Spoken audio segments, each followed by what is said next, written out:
ओम शांति। याद का कवच अनुभव करना अर्थात दुनिया में कहते भी हैं कि हाई एनर्जी और लो एनर्जी का आपस में कनेक्ट होती है। तो एनर्जी हाई एनर्जी से लो एनर्जी की तरफ प्रवाहित होती है। तो जब हम याद करते हैं तो बाबा से शक्तियाँ आत्मा की तरफ प्रवाहित होती हैं और वो शक्तियाँ कवच के रूप में हम अनुभव करते हैं। हमें अपनी सेफ्टी के लिए, बाबा के घर की सेफ्टी के लिए, अपने परिवार के आत्माओं की सेफ्टी के लिए ये याद का कवच अनुभव करना बहुत बहुत ज़रूरी है। सैनिक जब सेना पर सीमा पर जाते हैं तो बुलेट प्रूफ जैकेट पहन कर के जाते हैं। दुश्मन की गोली लगने पर भी उन पर उसका कोई प्रभाव नहीं होता है। तो ऐसे याद का कवच अनुभव करने से माया की दुनिया में हम माया के सूक्ष्म वारों से सदा सेफ रहते हैं। इसलिए बाबा कहते हैं कि ये माया का, रावण का, दुश्मन का राज है। इस राज में रहते हुए हमेशा याद का कवच पहनकर रखना है। ऐसे श्रेष्ठ स्थिति बनाने के लिए सबसे पहली टिप्स है अशरीरी स्थिति का अभ्यास बहुत पक्का करना है, क्योंकि बाबा भी अशरीरी है और याद का कवच अनुभव करने के लिए बाप समान मुझे अशरीरी आत्मा अनुभव करना बहुत बहुत जरूरी है। 24 घंटे हमें देह का भान चढ़ा रहता है, ऐसे 24 घंटे हमें सत्य भान, आत्मा का भान सदा रहे। उसके लिए पूरी लगन के साथ अभ्यास करना है, क्योंकि देखा जाता है सेवा की प्रवृत्ति में हम बहुत बिजी रहते हैं। उस समय आत्मा के अभ्यास पर हमें बहुत कम ध्यान रहता है। लेकिन जितनी पकड़ मेरी बुद्धि की अशरीरी पर होगी उतनी ही पकड़ अकेले अशरीरी बाप को याद करने में होगी। इसलिए एकांत में बैठ कर के विदेही स्थिति का अभ्यास बढ़ाते जाना है। और ब्राह्मण जीवन में कोई भी अलौकिक अनुभूति तब होती है जब मन और बुद्धि के बारे में हमारे पास क्लियर अंडरस्टैंड होती है, क्योंकि योग के अभ्यास में इन दोनों शक्तियों का प्रयोग होता है। कौन सी शक्ति बुद्धि है और कौन सी शक्ति मन है।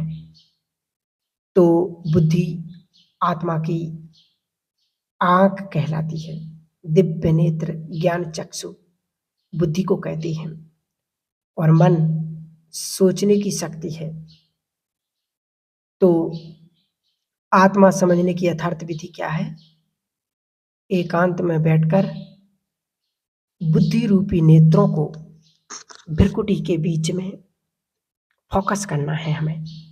मैं कौन हूं? मैं एक अजीब सितारा और गजब का सितारा हूं। अजीब सितारा क्यों हूं?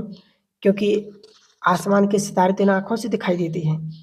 एक गजब का सितारा देखने के लिए दिव्य नेत्र चाहिए, और गजब का सितारा हूं, वंडरफुल स्टार हूं, क्योंकि छोटे से स्टार में सारे कल्प का पाठ नुदा हुआ है। इसलिए अपने भ्रिकुटी के बीच में चमकता हुआ स्टार को देखना है। न केवल स्टार, सुपर स्टार अनुभव करना है।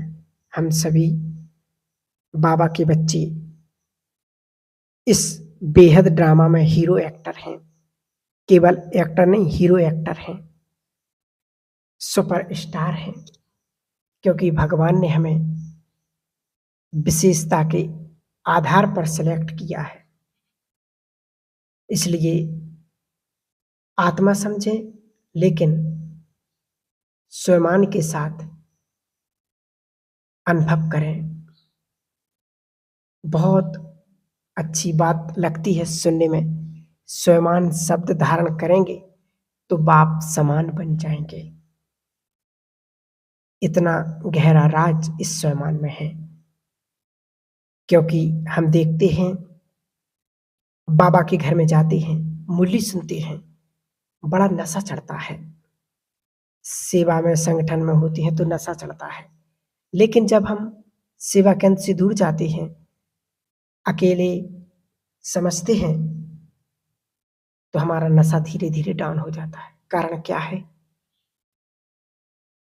नशा हमारा दिन प्रतिदिन आगे बढ़ता जाए, ये क्यों कम होता है? इसके कारण को समझना बहुत जरूरी है। क्योंकि हम जो सतयुग में राजा महाराजा, रानी महारानी थी, द्वापर में आते ही माया ने हमें किडनैप कर दिया और जेल में ठोक दिया। 2500 साल तक हम जेल में रहे, गुलाम बन करके। उसके कारण आत्मा में हीन भावना कूट कूट कर भर गई है। उसको हटाने के लिए, उसको मिटाने के लिए बाबा ने हमें साधन दिया है स्वयं का। तो स्वयं में स्थित रहने की यथार्थ विधि क्या है? स्वयं के टाइटल बाबा मूल्य हमें बहुत बताते हैं। उसमें से 1 या 2 टाइटल अपने आप के लिए सेव रखना है। जो आपको खुशी अनुभव करे, जो आपको नशा चढ़ाए, वो सिलेक्ट करना है।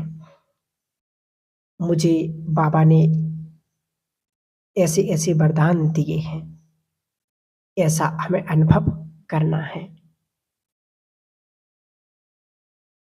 बाबा ने बहुत सुंदर सुंदर अनुभूतियां योग में कराई हुई हैं कि मैं विश्व परिवर्तक आत्मा हूं, तो 1 सेकंड में मुझे परम धाम में टिक जाना है, बैठ जाना है। स्वयं एक काम करता है। तो स्वयं में स्थित होने की विधि क्या है? पहले टाइटल सिलेक्ट करना है और उस पर बहुत अच्छी तरह से गहरा मनन चिंतन करना है। फिर उसके बाद उसमें स्थित होने का अभ्यास लाना है। मैं आत्मा, सिंहासन क्या है? विश्व परिवर्तक। मैं आत्मा विश्व परिवर्तक आत्मा हूं। हम सिंहासन पर बैठ गए हैं, स्थित हो गए हैं।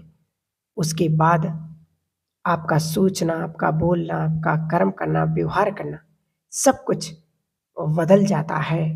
सिर्फ आप करके देखिए।